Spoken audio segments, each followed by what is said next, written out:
Hello, Professor McNeil and class. My name is Vera Grimes, and I will be giving you an overview of my cybercrime case study research paper of white collar crime, the Bernard Madoff Ponzi scheme.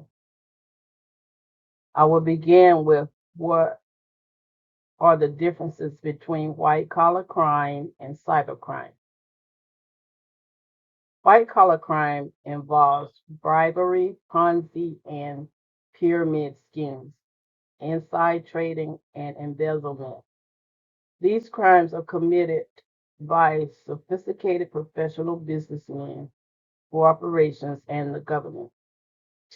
An example, businesses involve false advertising, or another example is a doctor charging Medicaid for services not rendered, but these are not considered cybercrimes.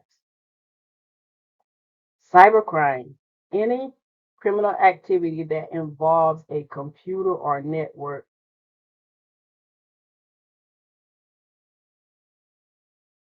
Cybercrimes occurs in cyberspace. The focal point is international. The offenders are usually of a younger group. An example, cyberbullying is a form of crime, but is not a form of white collar crime. Both of these crimes are committed on the internet.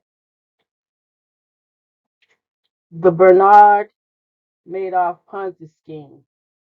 Bernard Madoff was a person concerned with the management of large sums of money. Bernie ran a multi-billion-dollar Ponzi scheme. He was a businessman, chairman of NASDAQ Stock Exchange, New York City. Bernie Madoff began his Ponzi scheme in the year 1991. His investors were friends, relatives, family members, celebrities, original people of all walks of life. Most of, if not all, of his investors lost all of their life savings. Not only did they lose their life savings, some lost their life. After losing $1.4 billion, Terry Vellihurst committed suicide after investment with Bernard Madoff Ponzi scheme. George Perez was Madoff's computer programmer.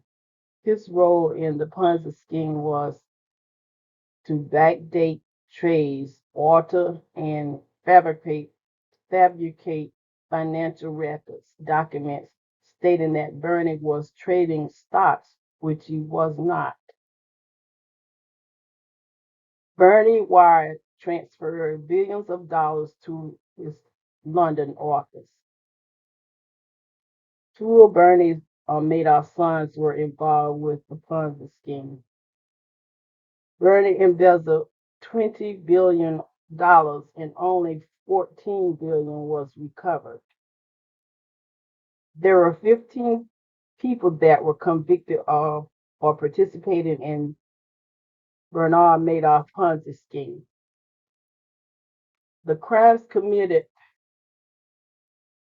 in the Bernard Madoff Ponzi scheme are as follows: embezzlement, corporate industrial espionage, cyber incident, internet fraud scheme, money laundering, only to name a few. Bernard L. Madoff was charged with 11 counts of criminal felony charges: fraud, investment advice fraud, and security. Those that were convicted of white collar crimes can face civil lawsuits from the government, the victims of the crimes, or both. White collar crime can destroy a company, wipe out a person's life savings, cost investors billions of dollars, and destroy the public's trust in the institutions. Thank you. This is the end of my presentation. Thank you and have a good evening.